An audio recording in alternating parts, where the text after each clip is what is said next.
ভুলে অথবা ইচ্ছায় স্ত্রীর দুধ পান করে ফেললে কি স্ত্রী তালাক হয়ে যাবে?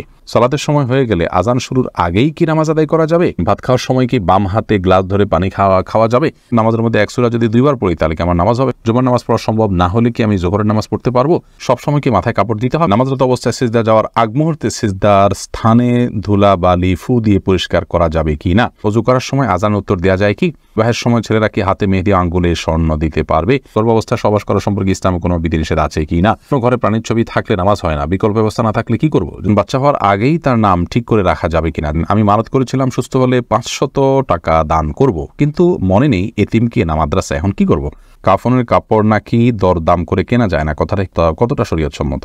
আমি একজন গৃহিণী, প্রতিদিন সংসারের কাজ করা হয়, এই কাজ করে কিভাবে সওয়াব অর্জন করতে পারবো? মানে সংসারের কাজকে কিভাবে ইবাদতে রূপান্তরিত করতে পারি? শরীফুল ইসলাম, আপনি আমাদের ইউটিউব চ্যানেলে প্রশ্ন করেছেন কাফনের কাপড় নাকি দরদাম করে কেনা যায় না, কথাটা কতটা শরীয়তসম্মত? এই মাসালা হয়তো কোনো কাফনের কাপড়ের ব্যবসায়ী তার সুবিধার জন্য আবিষ্কার করছে কিনা আল্লাহু আলাম। কারণ হলো এই ধরনের মাসালা থাকলে তো কাফনের কাপড়ের বিক্রেতা যারা তারা লাল হয়ে যাবে, কোনো দাম চাইবে, আপনি দরদাম করতে পারবেন না। মূলত কোনো কথা কোনো দেশে বলা হয়নি। অন্য 10টি জিনিসের মতো কাফনের কাপড়ও আপনি দরদাম করে কিনতে পারবেন, কোনো অসুবিধা নেই। এস.এম. রেজওয়ানুল খান, আপনি লিখেছেন উভয় পক্ষের বাবা মা বেঁচে না থাকলে বিবাহের নিয়ম তরিকা কি হবে? অভিভাবক হিসাবে বড় ভাই আছেন, বড় ভাই না থাকলে চাচা আছেন, পরবর্তী যে স্টেপের অভিভাবক আছেন সে সমস্ত অভিভাবকদের মাধ্যমে বিবাহ অ্যারেঞ্জ করবেন। এরপরে সুমাইয়া আক্তার সুমা, আপনি লিখেছেন কোনো ঘরে প্রাণীর ছবি থাকলে নামাজ হয় না, বিকল্প ব্যবস্থা না থাকলে কি করব? যদি বিকল্প ব্যবস্থা না থাকে তাহলে সেক্ষেত্রে প্রাণীর ছবিকে ডেকে নামাজ পড়বে। আর নামাজ হয় না বিষয়টা সেরকম না, ওই জায়গায় নামাজ পড়লে মাকরুহ হবে। বিশেষ করে যদি আপনার সালাতে সিজদার জায়গায় থাকে, সামনে থাকে, তাহলে সেক্ষেত্রে সেটা তো দৃশ্যত তাকে সিজদা করছেন এরকম আপনার মনেও আসতে পারে, বা দেখলে সেরকম দেখা যেতে পারে। এই জন্য একটু সরিয়ে নেবেন বা উপর করে রাখবেন। এভাবে বিভিন্নভাবে আপনি চেষ্টা করবেন। তাতেও যদি কোনো এরকমও যদি কোনো উপায় না থাকে তাহলে আপনি ওখানে সালাত আদায় করে নামাজ হবে না, বিষয়টা সেরকম না, মাকরুহ হবে, অপছন্দনীয় হবে। এরপর এমডি মাহমুদ হাসান, আপনি লিখেছেন নামাজরত অবস্থায় সিজদা যাওয়ার আগ মুহূর্তে সিজদার স্থানে ধুলা বালি ফু দিয়ে পরিষ্কার করা যাবে কি না? একান্ত প্রয়োজন না হলে এটি করবেন না, এবং এটি করতে গিয়ে অনেক সময় আমলে কাসির হয়ে যায়, অর্থাৎ আপনি এত বেশি ফু দিচ্ছেন। অনেককে দেখা যায় যে সিজদা যেতে গিয়ে এত বেশি ফুটা দিচ্ছেন আশেপাশে, তিনি আমলে কাসির করে ফেলছেন, অর্থাৎ তাকে একজন দর্শক দেখে নামাজে আসেন নাকি এমনিতে তিনি জায়গা পরিষ্কার করছেন এটা সন্দেহের মধ্যে পড়ে যায়।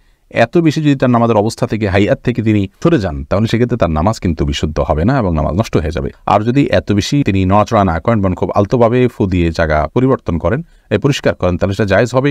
যদি এত ধুলাবালি হয় যে নিঃশ্বাসের সাথে তার নাকে ঢুকবে, তিনি ক্ষতিগ্রস্ত হবেন, অসুস্থ হবেন, এরকম আশঙ্কা থাকে, তাহলে এটি করা যেতে পারে। হাত দিয়ে একটু সরা দিলেন বা আপনি নাক দিয়ে ফু দিলেন, এটি জায়েজ আছে। কিন্তু একান্ত যদি জরুরি না হয় তাহলে শুধুমাত্র সচিবের কারণে বা অতি শৌখিনতার কারণে এমনটি করা সালাতের যে সৌন্দর্য সেটাকে নষ্ট করে দেয়। আয়েশা সিদ্দিকা রিনি আইডি থেকে লিখেছেন আমি মানত করেছিলাম সুস্থ হলে 500 টাকা দান করব, কিন্তু মনে নেই এতিমকে না মাদ্রাসা, এখন কি করব? আপনি যে কোনো দানের খাতে আপনি দান করলে আদায় হয়ে যাবে ইনশাআল্লাহ বিদিনিল্লাহ।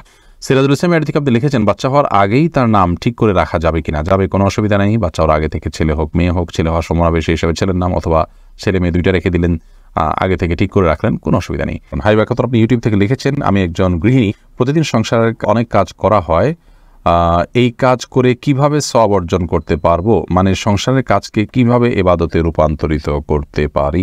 দেখুন, একজন গৃহিণী তার সাংসারিক কাজকে ইবাদতে রূপান্তর করবার জন্য তার প্রথম কাজ হলো প্রত্যেকের হক যথাযথভাবে আদায় করা, সন্তানকে সঠিকভাবে লালন পালন করা, আল্লাহর সঙ্গে পরিচিত করানো, আল্লাহর নির্দেশে পরিচালনা করা, তাদেরকে সালাতে শিক্ষা দেওয়া, ইসলামী ভাবধারা শিক্ষা দেওয়া, স্বামীকে তার হকগুলো আদায় করা। নবী সাল্লাল্লাহু আলাইহি ওয়াসাল্লাম বলেছেন ওই মহিলা সবচেয়ে ভালো, শ্রেষ্ঠ, উত্তম, যাকে দেখে তার স্বামী সন্তুষ্ট থাকেন, দেখলে তার ভালো লাগে, এভাবে তিনি চলাফেরা করেন।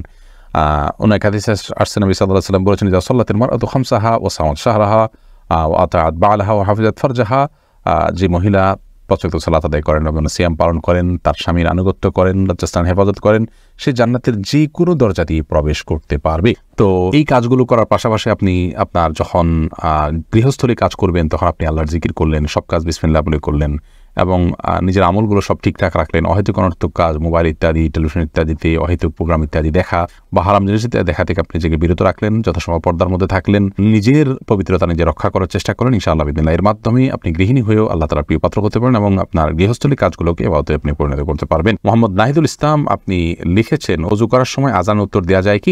ওযু করার ফাঁকে ফাঁকে আপনি যদি পানি অপচয় করা ছাড়া আজানের জবাব দিতে পারেন তো অবশ্যই দিতে পারেন। তবে মোহাম্মদ হাসান আপনি লিখেছেন গর্ভাবস্থায় সহবাস করা সম্পর্কে ইসলামে কোনো বিধিনিষেধ আছে কি না? না, গর্ভাবস্থায় সহবাস করার পরে ইসলামের বিধিনিষেধ নাই।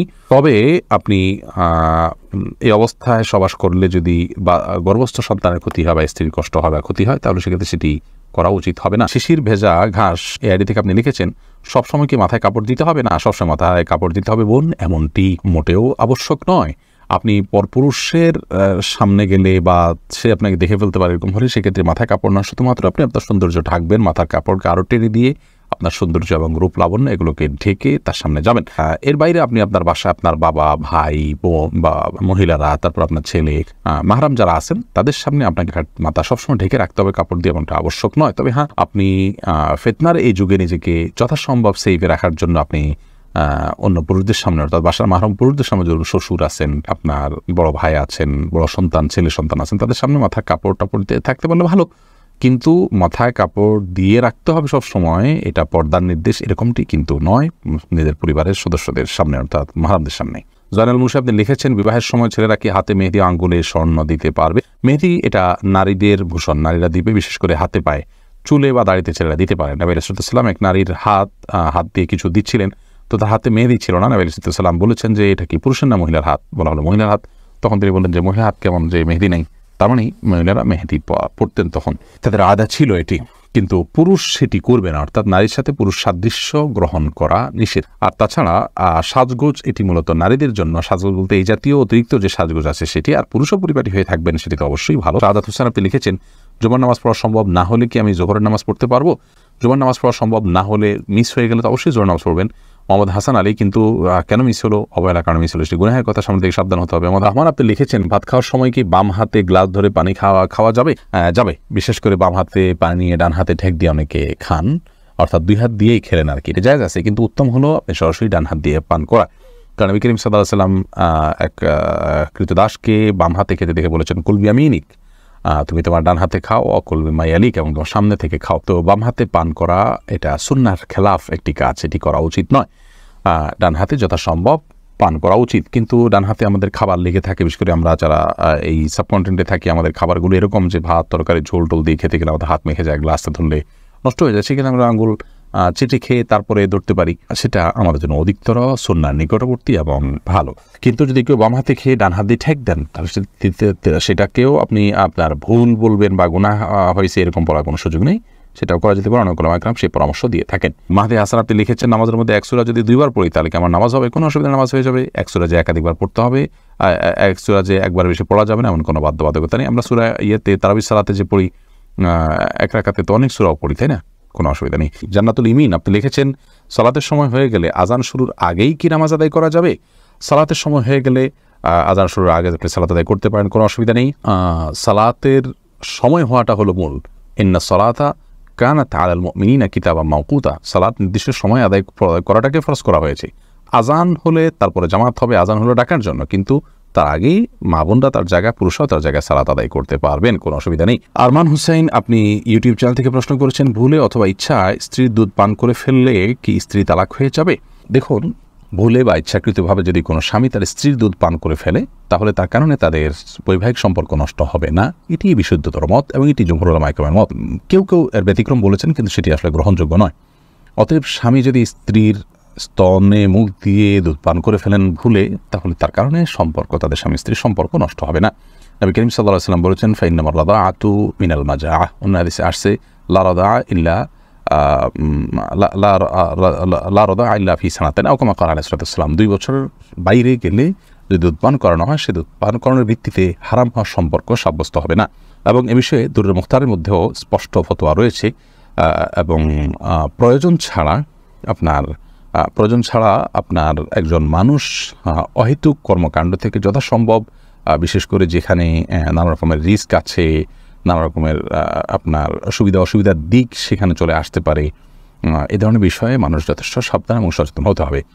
স্ত্রীর দুধ যদি অনিচ্ছাকৃতভাবে কারোর মুখে চলে যায় এবং সে পান করে ফেলে, তাহলে সেটা মানে ইচ্ছাকে যদি কেউ করে তাহলে সেটা নাজায়েজ হবে, গুনাহের কথা হবে। যদিও কোনো উলামা একরাম জায়েজ বলেছেন, কিন্তু নাজায়েজ এবং গুনাহ হবে এই মতটি অধিকতর শক্তিশালী। সাবির আহমেদ আপনি আইডি থেকে লিখেছেন, মসজিদে না গিয়ে নিয়মিত নিজের ওয়াইফের সাথে ঘরে জামাতে নামাজ আদায় করা কি সঠিক হবে? মোটেও সঠিক হবে না ভাই সাব্বির। কারণ হলো আমাদেরকে আল্লাহ রাব্বুল আলামিন যে দিন দিয়েছেন, এই দিনে 5 ওয়াক্ত সালাত হলো সবচেয়ে গুরুত্বপূর্ণ আমল।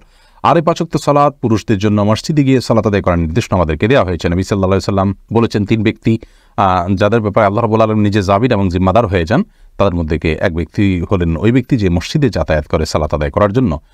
অন্য এক হাদিসে নবী আলাইহিস সালাম বলেছেন, আলা আদুল্লুকুম আলা মা ইয়ামহুল্লাহু বিল খাতায়া ওয়া ইয়ারফাউ বিহিদ দারাজাত, আমি তোমাদেরকে এমন আমলের কথা বলে দিব না যে আমলের কারণে আল্লাহ তাআলা তোমাদের মর্যাদা বৃদ্ধি করবেন এবং তোমাদের ভুল ত্রুটি এগুলোকে মাফ করে দিবেন। সেই প্রশ্নের পর সাহাবীরা বলেছে, অবশ্যই বনি রাসূলুল্লাহ। তখন নবী সাল্লাল্লাহু আলাইহি ওয়াসাল্লাম যে আমলগুলোর কথা বলেছেন তার মধ্যে একটা আমল হলো মসজিদে যে ঘন ঘন যায়।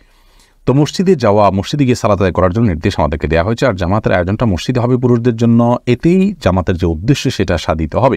বাসায় আপনি যদি আপনার স্ত্রীকে নিয়ে জামাত নিয়মিত করেন, অথচ আপনার হাতের নাগালে আশেপাশে মসজিদ থাকে, তাহলে আপনার এই কাজটি উচিত হবে না, সঠিক হবে না। জামাতের সাথে সালাত আদায়ের যে নির্দেশ, সেই নির্দেশটা পালন হবে না। হ্যাঁ, আপনি জামাত আদায়ের সবটা পেলেন শুধুমাত্র। অবশ্য এ বিষয়ে রদ্দুল মুখতারের যে ফতোয়া রয়েছে, সে ফতোয়া যদি আমরা সামনে রাখি, তাহলে সেক্ষেত্রে দেখতে পাই যে যদি আপনার পরিবার পরিজনের সদস্য যারা আছেন তাদেরকে নিয়ে আপনি জামাতের আয়োজন করেন, ধরুন মসজিদ দূরে আপনি আপনার বাসা বাড়িতে বা আপনার বিল্ডিংয়ে যারা আছে তাদেরকে নিয়ে আপনি সালাতের আয়োজন করলেন, জামাতের আয়োজন করলেন সবাইকে নিয়ে, তাহলে এটা মাকরুহ হবে না। কিন্তু সেক্ষেত্রেও মসজিদে জামাতের সাথে সালাত আদায় করাকে আফদল বলা হয়েছে রদ্দুল মুখতারে।